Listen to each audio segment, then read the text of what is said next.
Bismillahirrahmanirrahim. Selamun Aleyküm ve Rahmetullah. Allah ibadet itaatlerinizi kabul etsin. Oruç namazlarınız Allah dergahında kabul olsun.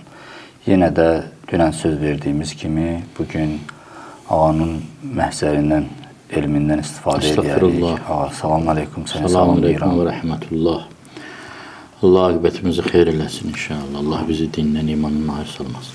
Amin ya Rabbel Alemin. Bugün İmam Həsən Müctəbə Aleyhisselamın, yəni bu axşam İmam Həsən Müctəbə Aleyhisselamın mübarək mevlududur. Təbrik edirik. Mevlud münasibəti ilə də ağa sizi və əziz tamaşaçıları təbrik edirəm. Təşəkkür edirəm. Allah təala bizi Əhl-i Beyt nuru ilə yaşatsın və o nurla birgə dünyadan aparsın inşallah. Ahirətdə də elə birgə qərar versin Əhl-i Beytlə bizi. Mən istəyirəm ki, bugünkü söhbətimizi İmam Həsən Müctəbə Aleyhisselam'a həsr eləyək. İmam Həsən Aleyhisselam Əhl-i Beyt bağının ilk gülüdür. Belə ki, Peyğəmbər evində, Həzrət Əlinin, Fatimə Zəhranın evində ilk dünyaya gələn övladdır. Və adı Həsən, künyəsi, ləqəbi Müctəba, seçilmiş, Allahın bəyəndiyi bir şəxsiyyət. Və adı, indi ad qoyma mərasiminə biz toxunarıq, mən istəmirəm tez keçək o söhbətlərə. Amma İmam Həsən Əleyhisselamın bir məzlumluğu var aramızda. Hətta dünən, deyəsən siz dediniz elə ki, hətta bizim aramızda da tərəfdarlar arasında da təəssüflər olsun. Biz çox az mütaliə edirik İmam Həsən Əleyhisselam haqqında. Və bəzən də məlumat ya yazılmış ədəbiyyat o qədər azdır ki, və yaxud az tərcümə olunub.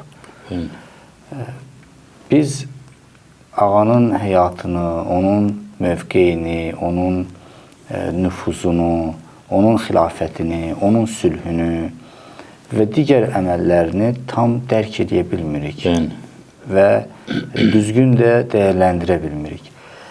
Çox ehtiyac var ki, bu məsələlərdən danışılsın və o Sülhül Həsən kitabı var, məşhur kitabdır.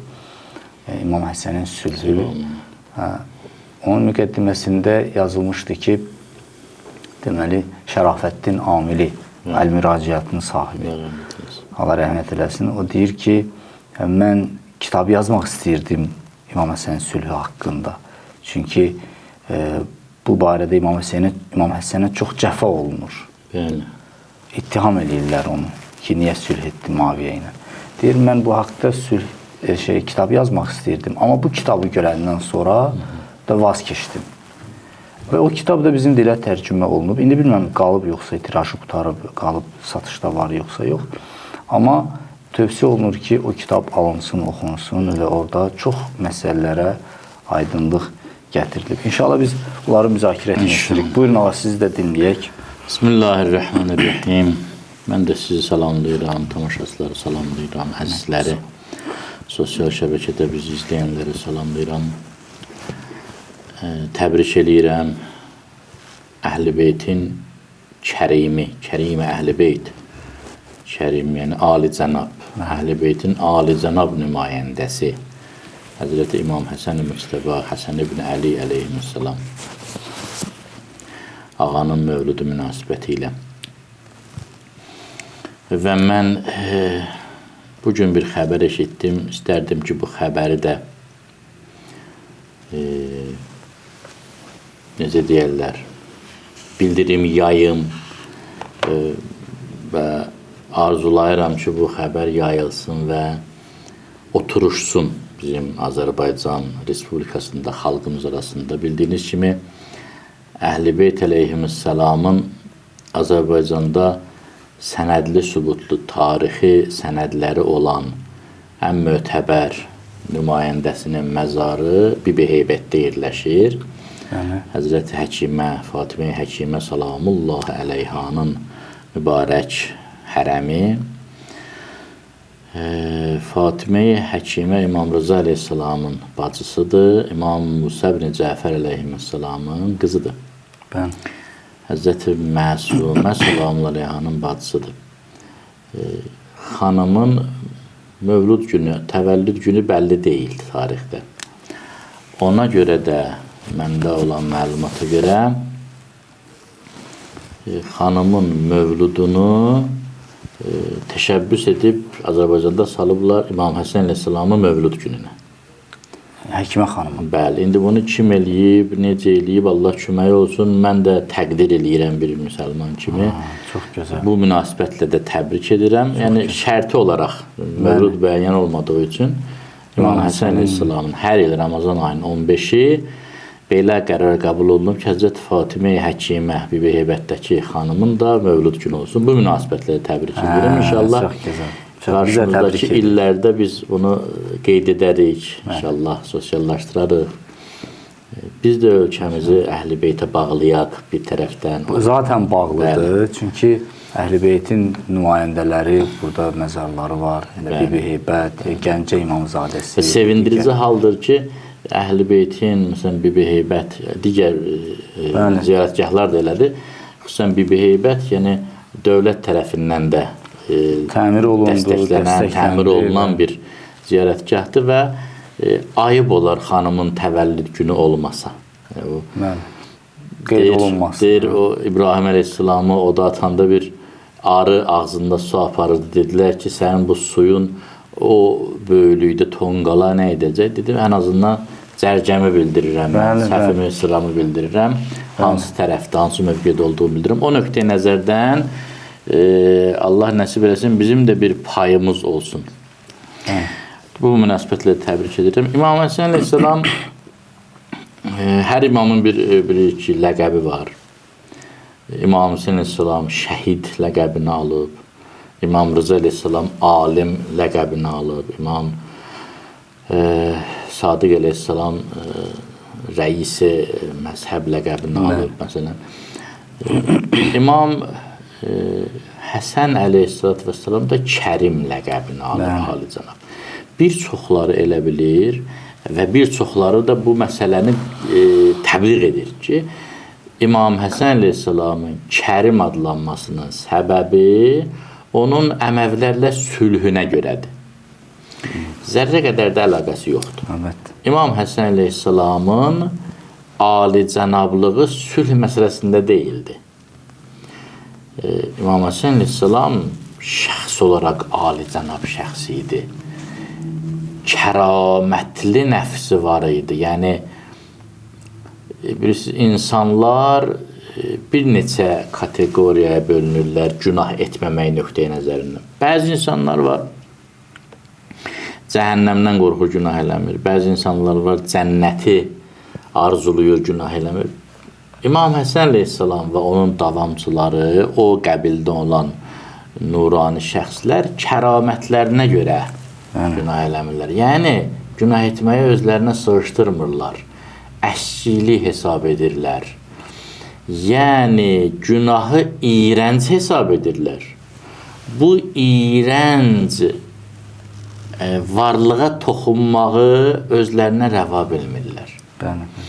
Yəni, belə deyil ki, digər imamlar kərim deyildi, İmam Həsən əleyhissalam kərimdir. Yox, ümumiyyətlə, bunu kimsə iddia etsə ki, tutalım, Həzrəti Hüseyn əleyhissalam Kərbəlada şəhadət ustadı ola bilər, amma İmam Həsən əleyhissalam ola bilməz. Bu, şiəli təlimatlarına daban-dabana ziddir. Şəhid Mütəhhəri yazır ki, biz imamların hərəsinin öz dövründə zuhur edən fəzilətlərini görüb elə bilirik ki, bu imam məhz bu qədərdir, başqa bir mövqedə olsaydı edə bilməzdi. Sonra misal çəkir. Deyir, bu yanlış fikirdir. Deyir, bir nümunə verim sizə. İmam Əli əleyhissalam 63 illik ömründə 80-dən çox müharibədə iştirak edib. Özü də necə iştirak edib? Yəni, ola bilməz deyilən çox qəhrəmanlıqlar yaradıb, ağla sığmaz işlər görüb. İmam Zeynül Abidin əleyhissalam hətta bir müharibədə də iştirak etməyib, üstəlik Aşura günü şiddətli qızdırmasına görə Heç döyüşdə iştirak da edə bilmədi. Ölümcül bir qızdırması, hərarəti var idi.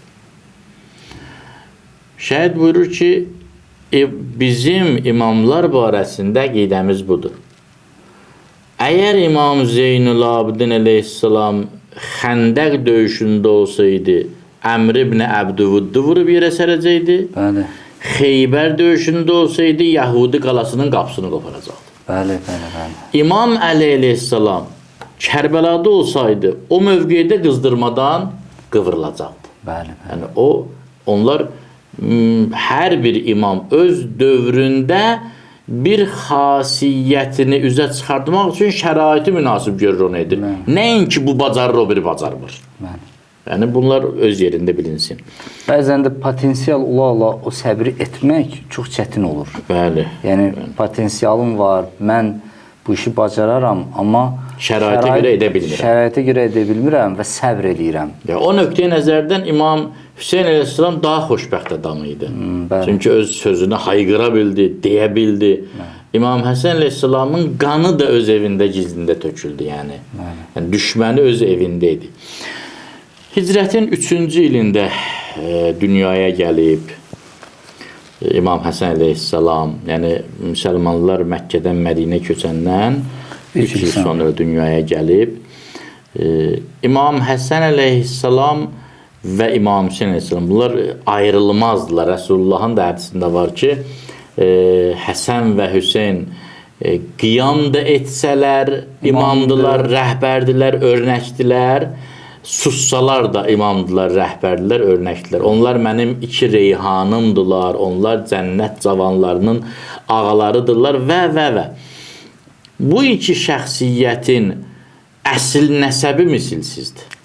Və bu sözü Rəsulullah özü buyurur. Bəli. Bəlkə də heç kəsin... Heç kəs də yoxdur. Yəni, İmam Həsən və İmam Hüseynin atası Şah-ı Vilayət, Əli ibn Əbi Talib, Allahın aslanı, Əmir əl-Möminin, iman gətirənlərin əmiri, ilki və birincisi və birinci yerdə olanı, Rəsulullahın canı mübahilə ayəsinə əsasən sayılacaq bir şəxs, Rəsulullahdan sonra hamıdan əfzəl bir şəxs. Anası Həzrəti Fatimətü Zəhra salavatullahi əleyha ki, Rəsulullah qalxıb əlindən öpürdü o xanımın. Rəsulullah buyurub ki, İnnəlləhə yərda lirida, yəqdəbu liqədəbi Fatimə və yərda liridaha. Allah təbarəkə və təala Fatimə salamullahi aleyhanın qəzəbləndiyi şeyə qəzəblənir, bəyəndiyi şeyi bəyənir. Yəni, bu elə bilən kifayətdir. Bu qədər böyük şəxsiyyət.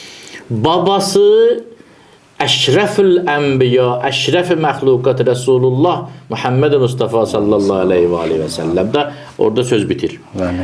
Nənəsi Xədicə-i Kubra salamullahi aleyha, Ummul mümininə vəl-müminat ki, Rəsulullah buyururdu ki, Allah Teala mənə elə bir xanım qismət eləməyib. Heç kəs mənə iman gətirməyəndə o mənə iman gətir. Həzrət Xədicə çox bəsirətli qadın idi. Hamı Rəsulullahdan üz döndərəndə canı ilə, malı ilə ona dəstək oldu və Allah da mükafat verərək Ummul Əyimmə Fatimətü Zəhra salamullahi ona nəsib elədi. Ki, Həzrət Fatimənin anası oldu. Yəni, qardaşı İmam Hüseyin salam kimi bir şəxsdir. Bacısı Zeynəb-i Kubra salamullahi kimi bir şəxsdir. Nur içində nurdur. O bir ərəb dilində şeiri var, mərhum Molla Möhrəli Xoyinin, deyir, sədəfun fi sədəfin fi, deyir ki, fələkun fi fələkin fihi nücum, sədəfun fi sədəfin fihi durər, deyir, fələk içrə fələkdir ki, ulduzlar var içində, sədəf içrə sədəfdir ki, içində dürrü mirvarlar, bunlar məcməl bəhreyndilər, bunlar lo mərcandılar, ənvar-ı təyyibədilər. İmam Hüseyin salam belə bir ailədə dünyaya gəlib, atası Əli əleyhissalamın şücaəti, igidliyi canında var. Anası Fatimətü Zəhra salamullahi aleyhanın mübarizliyi, müqaviməti, səbri canında var. Babası Rəsulullah sallallahu aleyhi və aleyhin heybəti, əzəməti canında var. Yəni, bir şəxsiyyət olaraq bütün parametrlərdən ən kamil formadadır. İmam Həsən əleyhissalamın adına layiq, alicənablığına layiq bir söz deyim. Məşhur əhvalatdır, amma bəzi əhvalatlar var, Samir müəllim. Biz o əhvalatları, bayaq dediyim kimi, əhvalatları da məzlum qoymuşuq. İmam Həsən əleyhissalam siyasi terminidir. Ərəbistanın kralıdır. Padişahdır. Döyüş ərəfəsindədirlər. Əli əleyhissalam Siffini yaratmaq üçün, döyüş etmək üçün qoşun yığanda şəhid olub. O işi davam etdirmək lazımdır. Casuslar, xəfiyyələr, düşmənçiliklər, informasiya müharibələri, qanqadalar, terrorlar, yalanlar belə bir dönəmdədir. Belə bir dönəmdə Şamdan bir nəfər gəlir Mədiniyə və diqqət edin bu məsələyə, çox xahiş edirəm. Vəziyyəti o zamana görə təhlil etməyəndə vəziyyət kamil şəkildə əyan olmur, şəffaf olmur. Müharibə şəraitidir. Hər an hər şey ola bilər. Bir nəfər Muaviyə tərəfdarı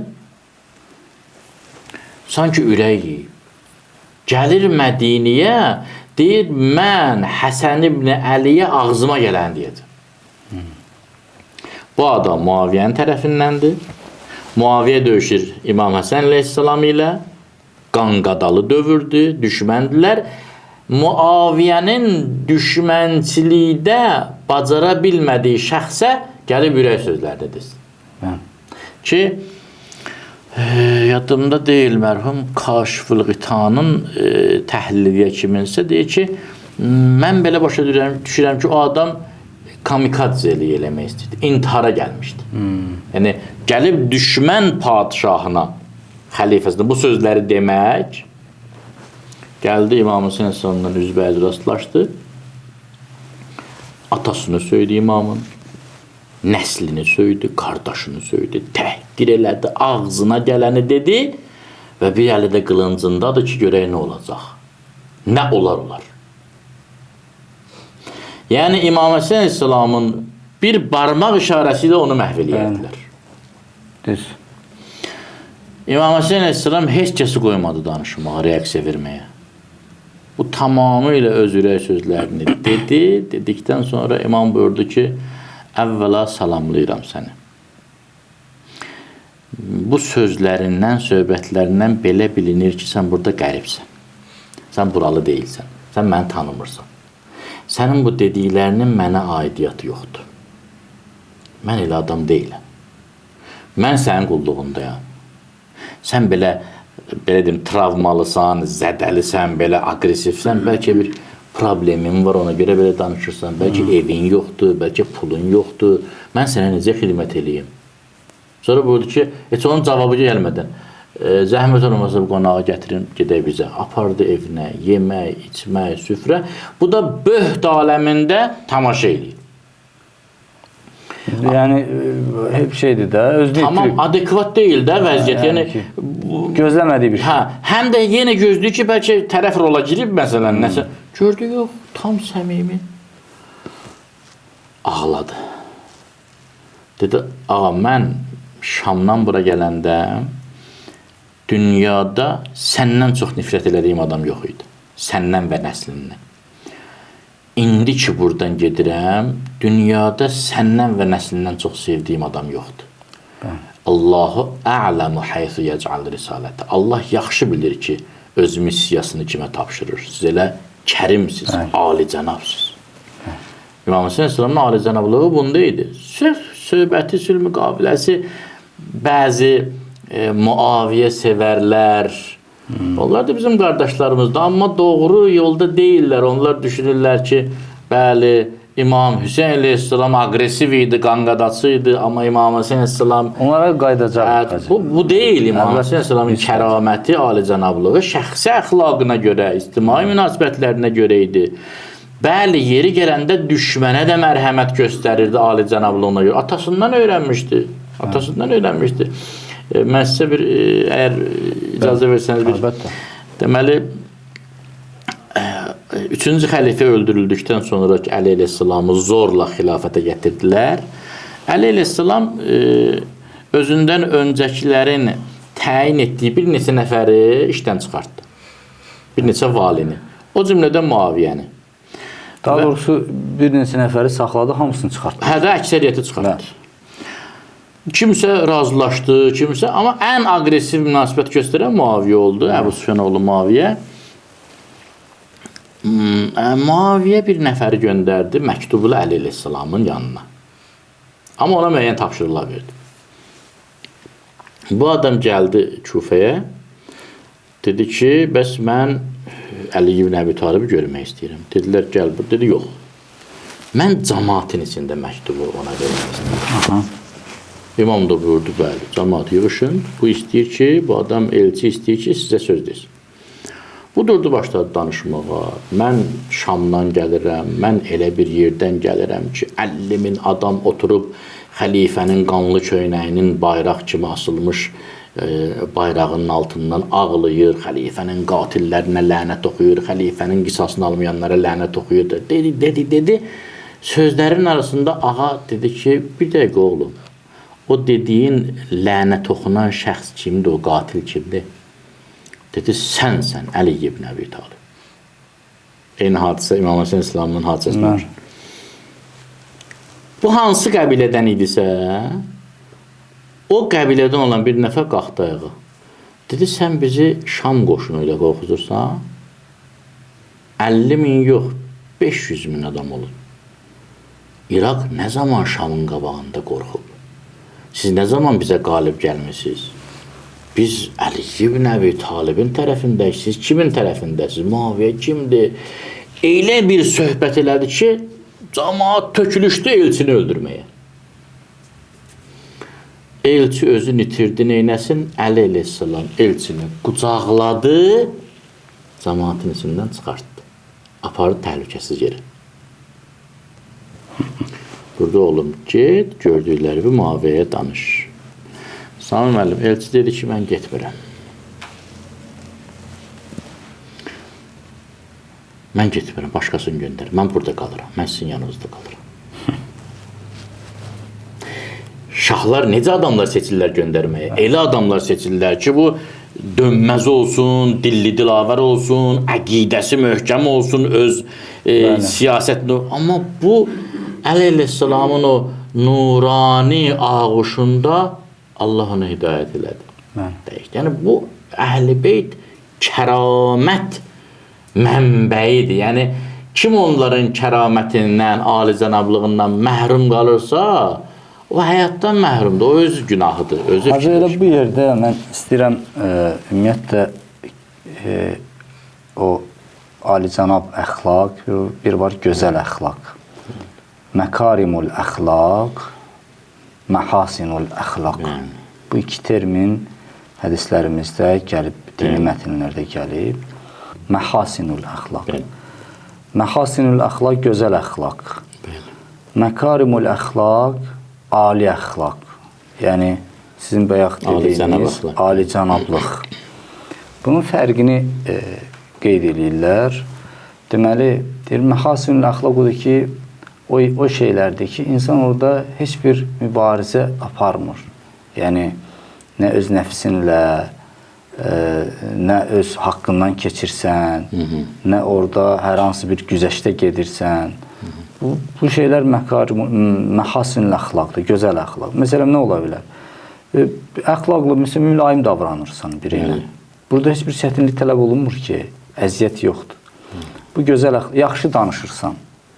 Yəni, yaxşı danışırsan nə mənada? Yəni, çox ədəbli, ərkanlı danışırsan. Mədəni, nəzakətli danışırsan. Buradakı çətinlik yoxdur.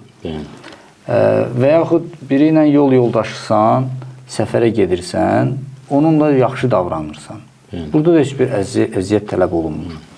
Amma deyir, o yerlərdə ki, orada əziyyət tələb olunur, orada özünlə mübarizə var, orada güzəştə getmək var, o artıq alicənablıq, məkarimul əxlaqdır, alicənablıqdır. Allah kərimdir, alicənabdır. Mələklər həmçinin Kiramən katibin. Kiramən katibin. Alicənabdırlar. Bəl ibadun mukramun. Bəli. Əhl-i Beyt əleyhimussalam, peyğəmbərlər hamısı alicənab olublar. Bəli. Möminlər, onların tərəfdarları, əsl möminlər, onların tərəfdarları alicənab insanlardır. Deməli, məsələn, Allahın alicənablığı necədir? İmam Səccəd əleyhissalamın bir duası var, etiraf duası, Səhifə-i Səccadiyyədə. O etiraf duasında buyurur ki, İlahi, mənim 3 xasiyyətim var. Mən baxıram bu 3 xasiyyətimə, sonra utanıram sənin qapına yenidən gəlim. Səndən nəsə istəməyə utanıram. O 3 xasiyyət hansıdır? Deyir ki, əmr eləmisən, onu yerinə yetirməmişəm. Əmrindən çıxmışam. Bu bir. Qadağa eləmisən, mən isə əksinə gedib onu işi görmüşəm. Burada yəni, nəyi demişsən, eləməmişəm, nəyi demişsən, eləmişəm. Eləmişəm. Sonra deyir, nemət vermisən, amma şükrünü yerinə yetirməmişəm. Şükür eləmişəm mən. İndi deyir, mən bu xasiyyətimlə necə yenidən sənə üst tutum? Amma deyir, səndə bir dənə xasiyyət var, İlahi. Ona güvənirəm. O məni həvəsləndirir və mən yenidən təşviq oluram, gəlirəm sənin qapıva. O hansıdır? Deyir ki, görürəm ki, sənin bütün nemətlərin ibtidadır. Ni'amuka ibtida. İbtidadır. İbtida, yəni səbəbsiz. Yəni, hələ mən istəməmişəm, mən hələ bəlkə də yaranmamışdım. Nəsə verməmişəm, sən onu verəsən mənə. Sən hamısını məni də yaratmışsan və mənə lazım olan nə varsa, lazımlı şeylərin hamısını yaratmışsan, mənə vermişsən. Deməli, təmənnasızdır sənin lütfün. Bunu mən səndən istəməmişdim. Hamısı sən özün vermişsən. Və mən yaranmağımı da istəməmişdim. Allahın alicənablığına bax. O deyir ki, məsələn də bizim əməllərimizə qalsa, gərək Allah heç nə verməsin bizə. Təbii ki. Yəni, çünki özümüz də Allah'ınıq. Bəli. Özümüz də Allah'ınıq. Nə borcumuz var? Mərhum Burucerdə ağa bunu deyir ki, mən bir neçə argumentim var ki, Allah qiyamət günü möminlərə cənnət verməsə, söz yoxdur danışmağa. Niyə? Çünki mən özüm də Allah'ınam, cənnət də Allah'ındır. Yəni, kim kimlə nə istəyir? İndi, məsələn, biz günah eləyirik, Allah isə əff eləyir. Bəli. Bu Allahın alicənablığıdır. Biz günah eləyirik, Allah yenə lütfünü kəsmir bizdən, nemətini kəsmir bizdən. Bu Allahın alicənablığıdır. Allah o xasiyyətdə olduğu üçün Peyğəmbərinə də əmr göstərir ki, bəs sən də bu xasiyyətdə ol. 2 yerdə Quranda deyir ki, sənə pislik eləyənə yaxşılıqla cavab ver. Bir də görərsən ki, səninlə qatı düşmən olan kəs mehriban, isti bir dosta çevrilib. Bayaq dediyiniz kimi, İmam Həsən əleyhissalam alicənablıq eləyir, o dönür olur dost. Həzrəti Əli əleyhissalam o casusu, o qasidi götürür, təhlükədən uzaqlaşdırır, o dönür ona dost. Həzrəti Əmir-ül-Müminin Siffeyn müharibəsində o suyun qarşısını kəsmir, deyir ki, Muaviyyənin qoşunu da gəlib götürə bilər. Nə qədər Muaviyyənin əskərləri ayrılıb Həzrəti Əliyə qoşulurlar. Deməli, bir dənə də hədis deyim, o alicənablığı daha da aydınlaşdırır. Deyir ki, Allah, bunu da İmam Səccəd əleyhissalam nəql edir. Allah Teala qiyamətin günündə əmr eləyər ki, nida eləyər ki, bəs alicənablar ki, mələklərə göstəriş verir Allah Teala ki, alicənablar, fəzl əhli kimdir? Gəlsin, keçsin sorğu sualsız cənnətə. Deyir, bir qrup insan durar ayağa və gəlib sorğu sualsız keçmək istəyəndə mələklər onları saxlayar. Neynəmisiniz? Deyər ki, sizin alicənablığı, fəzl əhli, o fəzilətiniz nədə idi? Alicənablığınız nədə idi? Deyir, 3 şeydə idi. 1, bizə haqsızlıq eləyəni biz əff edirdik. Bu alicənablıq, alicənablıq deyil. Asan da deyil. Asan da deyil. Yəni, həmişə eləyirdilər. Yəni, 1-2 dənə sərf eləyən əhvalat hadisədə yox. Bəzən insanın başına bəzi hadisələr gəlir, əfv eləmək asandır. Bağışladım, getdi. Bəzən elə yandırır insanı, dur onda əfv elə, görün necə eləyirsən. Amma onlar əfv eləyirlər. Əfv eləyirlər. 2. Bizimlə əlaqəni kəsənlə biz özümüz əlaqə yaradırdıq. Ən çox ehtiyacımız olan insani münasibətlər. Dəhşət. Bəli. Və 3. Bizi məhrum edənə biz özümüz əta edirdik. Yəni, olur da həyatda görürsən ki, məsələn, qohumlar arasında, dostlar arasında inciklik ola bilir. Ya lazım olur, pul vermir. Amma sabah sənin olanda... Yəni, vaxtı ilə onun imkanı vardı, mənə vermir. Qardaşımın, məsələn, imkanı vardı, mənə vermirdi. Ya qonşumun, dostumun. İndi bu səfər onun ehtiyacı var, mənim imkanım var. Gəlib məndən istəyirsə, mən nə etməliyəm? Əgər desəm ki, vaxt yadındadır, mənə vermədin, alicənablık getdi, mən də vermirəm. Getdi, bu alicənablıq deyil, bu Allahın xasiyyəti deyil, bu məkarimul əxlaq deyil. Belə hədislər çoxdur ki, qiyamət günü o adamların eybi gizlənəcək ki, özləri dünyada eyib gizlədən olublar, eyib saxlayan olublar. Yəni, dünyada abır qoruyursansa, rüsvayçılığın qarşılanırsansa, Allah da qiyamət günü sənin rüsvayçılığının qarşısını alacaq. Yəni, Allah da riyazi üsulla işləyir də, hansı xasiyyətin varsa, o xasiyyətlə həll eləyəcək. İmam Həsən İslamdan çox gözəl bir hədis var. Yəni, hədis məzmunu da gözəldir, özü də gözəldir. Qaləl Həsən, İnnə əhsənəl Həsən, əl-xulqul Həsən. Həsən əleyhissalam buyurdu ki, ən gözəl gözəllik gözəl əxlaqdır. Gözəl əxlaq. Ən gözəl. Resulullah sallallahu aleyhi və aleyhi hədis var ki, qiyamət günü mənə ən yaxın olan bu dünyada insanlara qarşı ən xoş əxlaq olandır. Quran demir, İnnəkə lə'alə ilmin əzim. Sənin nə çox elmin var. İnnəkə lə'alə, məsələn, şücaətin əzimə. Sənin nə böyük igidliyin var. İnnəkə lə'alə bəlağin əzim. Sənin nə böyük təbliğatın var. İnnəkə lə'alə xuluqin əzim. Sənin nə böyük əxlaqın var. Əxlaq o da effektivdir. Əhl-i Beyt əleyhissalamda bəzən bizdə yanlış təbliğatlar olur. Məsələn, Əbəlfəz əleyhissalatu vəssalamı təbliğ edəndə elə danışırlar, sanki qəzəbli, belə yaxın qalma öldürər. Əbəlfəz əleyhissalam düşmənə qarşı elə idi. Yeri gələndə Allah da elədi. Musa əleyhissalam da elə idi. Tövratı atdı yerə əlindən ki, bunlar niyə danaya tanrı deyirlər? O başqadır. Bir də var ki, dosta qarşı, ruhəma-u beynəhum, məhəbbət dolu, mehribanlıq dolu, lütf doludular. Seyid, istəyirəm biraz da İmam Həsən əleyhissalamın sülhünə müraciət edək. Yaralı yer. İmam Həsən əleyhissalam, əvvəla İmam Həsən əleyhissalamın mövqeyi çox yüksək idi. Bəli. Yəni, mən nəsil baxımdan demirəm. Nəsil baxımdan İmam Hüseynlə İmam Həsən eynidir. Əxlaq baxımdan eynidir. Bütün o parametrlər hamısı eynidir. Bir də var ictimai nüfuz baxımından. Bəli. İctimai nüfuz baxımından İmam Həsən əleyhissalamın nüfuzu daha çox idi. Onun mövqeyi daha yüksək idi. Amma İmam Hüseyn əleyhissalamın belə bir mövqeyi yox idi. Ən azından 10 il İmam Hüseyn əleyhissalamı biz çox da aktiv görmürük.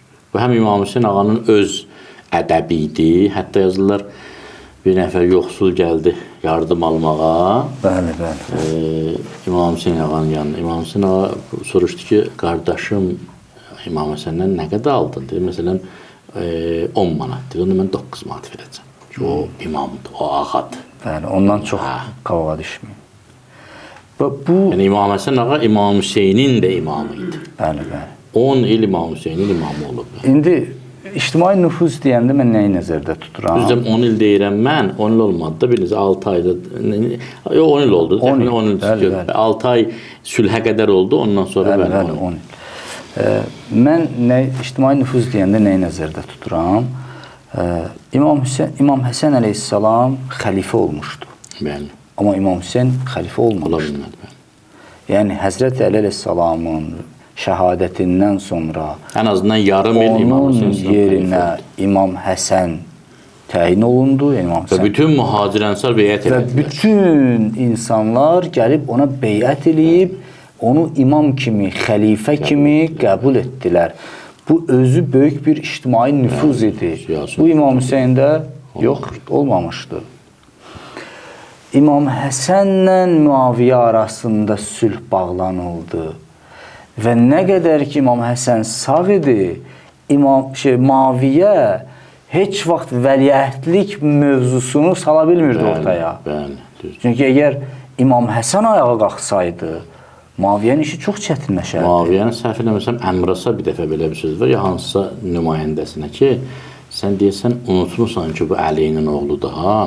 Yəni, sabah bizim Müaviyyə Əli güclü olduğu halda, yəni hətta İmam Həsənin əmisi oğlunu da pulla ala bildiyi halda niyə özü sülh təklifini edir? Çünki qorxurdu müharibədən. İmam Həsənin Allahın aslanı olduğunu bilirdi. Ona görə də çəkinirdi müharibəyə girişməyə.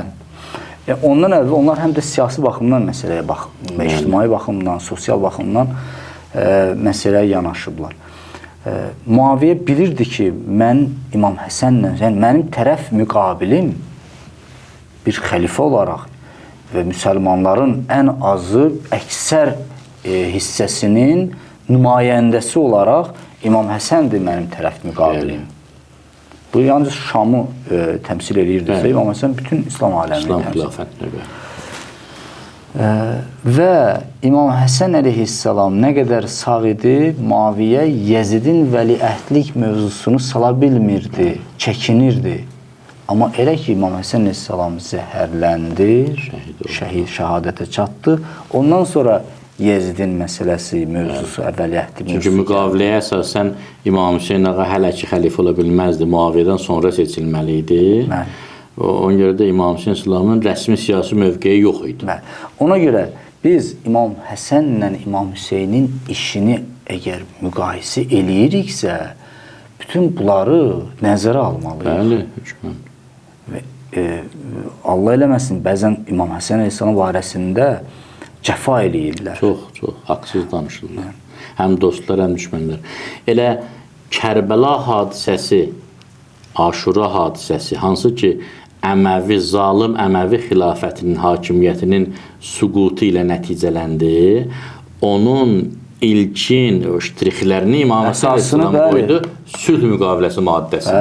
Dedi, özündən sonra xəlifə təyin etməyəcəksən. Və İmam Həsən əleyhissalam da o maddədən yapışdı qiyam eləyəndə ki, Yezid niyə xəlifə olmalıdır, axı müqavilə pozulur. Gərək sülh müqaviləsinə. İndi biz onu nəyə görə iş gəlib sülhə yetişdi, onu da inşallah vaxt olsa toxunacağıq. Gərək sülh müqavilə, bəndlərə gərək. Əvvəla Müaviyyə özü təklif eləyir sülhü. Və bir ağ kağızdır altında möhürlədi. Nə yazırsan yaz. Göndərdi İmam Həsənə ki, nə yazırsan yaz, qəbulundur. Tək sülh olsun. O bank çeki göndərirlər, qəbzi. Mən imzalayıram, sən nə qədər sıfır qoyursan qoyuram. Əslində deyir, siyasi baxımdan bu çox təhlükəli bir addım idi. Mənim vecimə deyildi müqavilə. Ona görə ki, yəni bir siyasi bir xadim, siyasi bir adam necə bu risk eləyə bilər ki, yəni sən nə deyirsən... Bilirdi ki, heç bir nəmər eləməyəcək. O qarşı tərəf də bilir ki, bu nə deməkdir, ağ kağız göndərmirsən. Amma İmam Həsən əleyhissalamın siyasi bacarığından xəbərsiz idi, gözləmirdi belə maddələr qoyulacağını. Bəli. Müaviyyəni şoka salan elə İmam Həsənin sülhə getməsi idi. Ki, o gözləmirdi İmam Həsən sülhə gedəcək. Çünki iş tamamlanmış da belə deyək, qoşun pərakəndə olub, xəyanətkarlar xəyanət eləyiblər. Bu kağızda göndərmişdi ki, cəmaatı desin ki, mən sülh tərəfdarıyam, amma bu döyüş istədi. Bu döyüş istədi ki, sonra onu heç kəs danlaya bilməsin. Belə bir şəraitdə İmam Həsən əleyhissalam sülhü qəbul edir və elə bir maddələr qoyur ki, sonra bu maddələr Əməvi xanidanına, elə Müaviyyənin özünə, Yezidin özünə baş bəlaya çevirir. Məhv eləyirdi, afiyet. Belə baxanda Kərbəla hadisəsi ilə demək olar ki, Əməviliyin süqutu başlandı. 3 ildən sonra Mərvanilər gəldilər. Bəli, bəli. Yəni Əməvilər Muaviyyənin nəsli əlini çəkməli oldu xilafət. Bəli, bəli. Düzdür, Mərvanilər də elə Əməvi sayılır. Amma o sülalədən çıxdı. Bəli. Yəni onlar heç Əbu Süfyanın övladlarından. Mərvan bir ömür hakimiyyət keçirdi, Muaviyyə vermirdi onu. Bəli, bəli. İndi gələk sülhün bəndlərdə. İmam Həsən əleyhissalam da başa düşdü ki, bu adam ağ kağız göndərib, imzalayıb ağ kağız göndəribsə, təbii ki, bu o deməkdir ki, mən əməl eləməyəcəyəm. Yəni bu uşaq oyuncağı deyil ki. Amma İmam Həsən əleyhissalam başladı bəndləri yazmağa. Birinci bənd. Muaviyyə Allahın kitabı və Peyğəmbərin sünnəsinə əməl edəcək. Sami müəllim, bu bənd var ha. Əslində bu bənd Muaviyyəyə yönəlik bənd deyil məncə. Bu bənd xalqın vicdanına yönəlik bənddir. Siz ki, bu vaxta qədər deyirdiniz, mühacir, ənsar, sünnə filan. Əleyhissalamın Muaviyyənin məktubuna bir cavabı var. Muaviyyə ki, deyir, bəs mən səndən 3-cü xəlifənin qisasını tələb edirəm filan, bəs məkan, sən bu qisası almırsan, sən doğru, legitim xəlifə deyilsən filan. Əleyhissalam yazır ki, əvvəla səni o işə təyin eləyənləri kim seçibsə, mənə də onlar seçib. Bəli, bəli. Yəni, necə olur? Sənin Şama valiliyin legitimdir, rəsmidir, ona görə ki, mühacir ənsarın seçdiyi xəlifə təyin eləyib. Mən səni oradan çıxardıram, ona görə ki, mənə də mühacir ənsar seçib. Yəni, sənin argumentin yox. Yazır ikincisi, hətta mən haqsız olsaydım belə, sənin ixtiyarın yoxdur bu sözləri danışmağa. Sizə xilafət haramdır. Bəli. Sən kimsən xəlifəli deyəsən? Sənin nəslin bir ömür İslamla düşmənçilik eləyib, sən özün Uhuda qədər müsəlmanlara qarşı döyüşmüsən, Uhuddan sonra iman gətirmirsən. Sən Məkkənin fəthindən sonra. Məkkənin fəthindən sonra hətta Uhudda yəni sən kim, sənin nə işin var bu hadisədə? Fərz elə mən 3-cü xəlifənin qatillərini qisas eləmirəm məsələn. Çox gözəl. Sən nə işin var burada? Sən kimsən? Xəlifənin vəliyi dəmi deyilsən, varisi. Sən kimsən düşmüsən ortalığa? Sənə İslamla yaxından uzaqdan əlaqən yoxdur axı. Yəni burada da o xalqa çatdırır İmam Həsən əleyhissalam ki, ay cəmaət, ay müsəlmanlar, hani sizin imanınız, vicdanınız, İslam qeyrətini qoydum bu tərəf, ərəb qeyrətiniz hani ki, axı siz görürsünüz ki, bu nə mühacirin seçdiyidir, nə ənsarın seçdiyidir, nə Peyğəmbər sünnəsinə əməl eləyir, nə sülh müqaviləsinə. Niyə yenə buna qarşı deyilsiniz? O insanların vicdanına yönəlik maddə idi məncə. İkinci maddə. Bəli. Muaviyyədən sonra hakimiyyət Həsən ibn Əliyə çatacaq. Yəni, şəhadətin səbəbi də oldu, deyil? İmam Həsənə çatacaq. Əgər Həsən ibn Əlinin başına bir iş gəlsə, Hüseyn ibn Əliyə çatacaq. Bu, Muaviyyənin qarşısını almaqdır. Bəli. Öz əhl-i beytə imtiyaz vermək. Rəsmi şəkildə deyir ki, yəni bu... İmzanı da vurub. Bəli, imzanı da vurub. Və İmam Həsən əleyhissalam nəyə görə bunu istəyirdi? Doğrudan, yəni bir adam ki, iddia eləyir, bir adam ki, belə deyək də, müharibə yolu ilə qalib gəlib, yaxud güc toplayıb, o güc sayəsində gəldi, müəyyən məqam əldə etdi. Onu İmam Həsən əleyhissalam legitim tanımır. Yəni, o ki, deyirlər, əgər bir nəfər üsyan yolu ilə gəlib, xilafəti ələ keçirtsə və orada oturub xəlifə olsa, vəssalam, digər müsəlmanlara vacibdir ki, ona bəyət eləsin. Hətta zalım da olsun. Amma İmam Həsən əleyhissalam ki, həm Peyğəmbərin balasıdır, həm varisidir, həm səhabədir, o bu qanunu üstündən xət çəkir. Bəli. Muaviyyə həmən yolla gəlmişdi. Amma İmam Həsən əleyhissalam buyurur ki, yəni bunu zorla sən gətirib oturmuşsan burada, ən azı sən öləndən sonra bu xilafət bizim haqqımızdır. Əhl-i beytin haqqıdır bu xilafət. Özü də deyir ki, ya mənə çatacaq. Əgər mən olmasam, yəni qardaşım İmam Hüseynə çatmalıdır bu xilafət. Bu gör nə boyda bir sözdür və həm də Əhl-i Beytin bu işə layiq olduğunu və Allah tərəfindən seçilmiş olduğunu bu işə vurğulayır həm də İmam Hüseyn əleyhissalam. Və ona görə Muaviyə nə qədər İmam Həsən əleyhissalam sağ idi, özündən sonra Yezidin vəliyyətliyini heç vaxt irəli sürməmişdi. Həssas mövzudur, qorxurdu onu. Yaxşı, mənim sualım bundadır. Bu müddialar hamısı müsəlmanların gözü qarşısında idi, hamı da bilirdi. İmam Həsən əleyhissalam şəhadətə çatandan sonra Muaviyə özündən sonra oğlu Yezidi vəliəhd seçdi.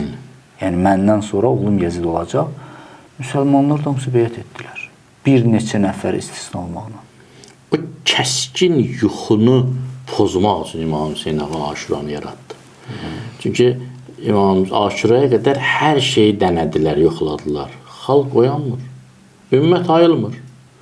İmam Hüseyn ağa gördü ki, bunlara qandan başqa heç nə təsir eləməyəcək. Ona görə Aşura qiyamı yadı. Mənə çox təsir edən və adamın ürəyini yandıran bir məsələ İmam Hüseyn əleyhissalamın sülh müqaviləsindəki müddəalardan biri də bir sıra rəvayətlərdə, hədislərdə var, tarixi sənədlərdə var. Əli əleyhissalama lənətin yığışdırılması. Ona gələcək həcə. Yəni adamı yandıran budur ki, adam nə qədər həyasız olmalıdır ki, İmam Həsən əleyhissalamın həyatında yəni Əli əleyhissalamın oğlu ilə sülh müqaviləsi bağlısın atasını lənətləyərək rəsmi sənəd kimi qəbul edirsən. Dəhşət. Rüsvayçı bir vəziyyətdir. Və müsəlmanlar gündə bu lənətləri eşidirlər. Ki, bəzi hesablamalara görə təxminən 50 minə yaxın məscid var idi həmin dövrdə. İslam xilafətinin çox böyük ərazini ehtiva edirdi. Yəni, deməli, dünyanın hamısı onların əlində. Və 80 ildən çox bir müddətdə 50 min məsciddən hər həftə Əli əleyhissalama lənət oxudu. Protokol qayda idi. O adamın doğrudan tükürpədici bir şeydir, dəhşətdir. Və kim Peyğəmbərin haqq xəlifəsindən əleyhinə və müsəlmanlar da susurdular. Heç nə demirdilər. İndi bir də digər məsələ. Axı Quran buyurmur ki, Avfu bil-uqud. Bəli. Maidə surəsinin başlanğıcı. Ya eyyuhellezine amanu. Müqavilələrə əməl edin. Avfu bil-uqud. Bəli. Müqavilələrinizə əməl eləyin, vəfalı durun. Bu ayəni Muaviyə açıq-aşkar pozur. Quranın bu göstərişini. Elə bu göstərişin yəni biz durub desək ki, Əli əleyhissalam, İmam Həsən əleyhissalam, İmam Hüseyn əleyhissalam Quranın hansı müddəasına əsaslanaraq Əməvilərə qarşı döyüşürdülər. Quran-ı Kərimin həm siz dediyiniz ayə, həm də başqa bir ayəsi var. Buyurur ki, fəqatilu əimmətəl kufr, küfür liderlərinə qarşı döyüşün. Səbəb olaraq demir ki, kafir olduqları üçün, demir müşrik olduqları üçün deyir. Niyə? İnnəhum lə əymənə lahum. Çünki müqaviləyə əməl eləmirlər. Kişi adam deyirlər. Sözlərin üstündə dura bilmirlər. Belə bir adamla yaşamaq olmaz, qonşu olmaq olmaz. Yəni, arxanı çevirən kimi sənə namət deyir. Rəsulullah sallallahu aleyhi və aleyhi nə Yahudi qəbilələrin sürgünlərdi Mədinədə? Çünki hansı müharibəyə getdisə, Mədinəyə basqın elədilər. Hansı müharibəyə getdi, çaxnaşma saldılar. Ona görə Allah buyurdu ki, bunları yığışdır buradan. Rədd ilə, cəmaat rahat yaşasın, cəmaat rahat ölkəsini qursun, müharibəsini qursun, həyatını qursun, vətəni müdafiə eləsin. Yəni, mən buradan gələcəm döyüşə, buradan vətənə xəyanət edəcək. Belə adamla yaşamaq olmaz. Muaviyə və Muaviyə kimlərə qarşı da əsas həmin bu ayənin müddəası idi. O adamın ki, sülh müqaviləsini bağlayan kimi gəldi Məkkədə xütbə oxudu. Dedi, mən sizə ona görə padişah olmamışam deyib namaz qılın, oruç tutun, özünüz bilərsiniz. Onsuz da qılacaqsınız, bunu eləyəcəksiniz. Mənə maraqlı deyil bu. Mənə maraqlı olan sizə padişah eləməkdir. Sonra dedi, sülh müqaviləsi təhtə qədəməyə, mənim ayağımın altındadır. Tapdadım, getdi. Görürsünüz. Üçüncü, namazlarda Müaviyə Əmirül Möminin Əli əleyhissalama etdiyi o ləyaqətsizliyi yığışdıracaq. Deməli, o vaxta qədər bunu davam edirdi. Bunu saldı sülh müqaviləsinə. Yəni, həm Əmirül Möminin Əli əleyhissalamın şəxsiyyəti o qədər müqəddəsdir ki, yəni, bu iş ona layiq deyil və bu iş onun barəsində görülməməlidir. Və bunu sülh müqaviləsi əksi olmalıdır. Yəni Əli əleyhissalamın fəzilətləri danışılmalıdır. Yəni bir adam Peyğəmbər sallallahu aleyhi və səlləmə genetik olaraq, iman olaraq necə yaxın olmalıdır ki, onu qəbul edəsən? Necə yaxın olmalıdır? Yəni nə qalır ortalıqda? Yəni Quran-Kərim deyir, ənfusana, Peyğəmbərin canı, başqa nə desin? Rəsulullah buyurur, hərbükə hərbi. Sənin müharibən mənim müharibəmdir. Yəni Muaviyə və Yezid Əli, Həsən və Hüseyn əleyhissalamı qarşı yox, məhz Rəsulullaha qarşı döyüşürdülər. Konkret Rəsulullaha qarşı döyüşürdülər. Hələ o sual da qoyurlar. Əgər Rəsulullah sağ olsaydı, kimin tərəfində olardı? Və maraqlıdır ki, biz məsələn məqtəllərdə oxuyuruq ki, Əli Əkbər əleyhissalam Maşura günü meydana gedəndə bir anlıq hamı donub qaldı ki, bu Peyğəmbərdir, gəlib o qədər oxşuyurdu. Əşbəhən nas alə Rəsulullah. Peyğəmbərdən çox oxşayan adam. Bu nüans niyə qeyd olunur? O 30 minlik qoşun gördülər ki, bu Peyğəmbərə bu qədər bənzəyir. Amma imanlarında bir tərpəniş, bir qeyrət dabarı atmadı ki, axı bu Rəsulullaha oxşuyur. Bəli. Rəsulullahın hörmətini mən saxlayım. Bəli. Rəsulullaha ehtiramımı bildirim. Yox, qətiyyən. Təsvif. Bu da 3. 4. Kufə Beytulmalından 5 milyon dirhəm istisna olunmalıdır və bu Muaviyyənin hökumətinə təhvil verilmir. Bunu Muaviyyə göndərməlidir İmam Həsən əleyhissalama və İmam Həsən əleyhissalam da bunu o lazım bildiyi yerlərdə sərf etməlidir. Yəni, rəsmən büdcədən bir hissə ayrılmalıdır İmam Həsən əleyhissalam və İmam Həsən əleyhissalam onu məsləhət bildiyi kimi sərf etməlidir. Bu da əslində həm də öz haqqını da İmam Həsən əleyhissalam bir xəlifəlik haqqını da orada qoyur ortaya ki... O öz yerində bir dənə də başqa şey var. Biri budur siz deyəndir. Yəni, sətiraltı başa salır ki, sən əslində xəlifə filan deyilsən. Məcbur olmuşam səni qəbul edeyim. Yoxsa haqq xəlifə bilirdisə onu, necə yəni büdcənin bir hissəsini verin mənə, özdə bu qədər böyük məbləğdə. Yəni, başa salır ki, ay cəmaat, haqq filan deyil, məcburiyyət. İkincisi, İmam Həsən əleyhissalam bilirdi Muaviyyə şiyələrə nə divan tutacaq, onların iqtisadi vəziyyətini nə günə qoyacaq, qoymayacaq İmam Həsən əleyhissalam ətrafında kimsə qalsın, bunu sığortalamalıydı. Bunu sığortalamaq üçün o məbləği istəyirdi. Sanki həmin məbləğ fədəkin bir başqa forması idi. O da başqa bir şey. O 2 milyon dirhəm deməli, əlavə olaraq, yəni bu 5 milyon dirhəm bu İmam Həsən əleyhissalama çatmalıdır, o öz yerində. 2 milyon dirhəm də büdcədən ayrılmalıdır. Həzrəti Əli ilə birgə həm Cəməl müharibəsində, həm Siffin müharibəsində, həm Nəhrivan müharibəsində şəhid olan insanların ailələri üçün onlara çatmalıdır. O cür gərgin siyasi durumda gör nəyi nəzərə alır. Çünki bilirdi ki, onların vəziyyəti pisləşəcək. Bizim də şəhidlərimizə rəhmət etsin, ailərinə səbir versin. Və təbii ki, bunu da təyin etdi Darabegərd, Fars və Darabegərd məntəqələrinin büdcəsi o xaracından ayrılmalıdır. İki böyük imperatorlardan biri idi, xəzinələr var idi, qənimətlər gəlirdi oradan.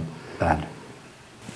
Və qoyulan şərtlərdən biri Muaviyyə Həzrəti Əlinin şiələrini heç cür təqib etməyəcək, öldürməyəcək, həbs etməyəcək. Hamısını etdi.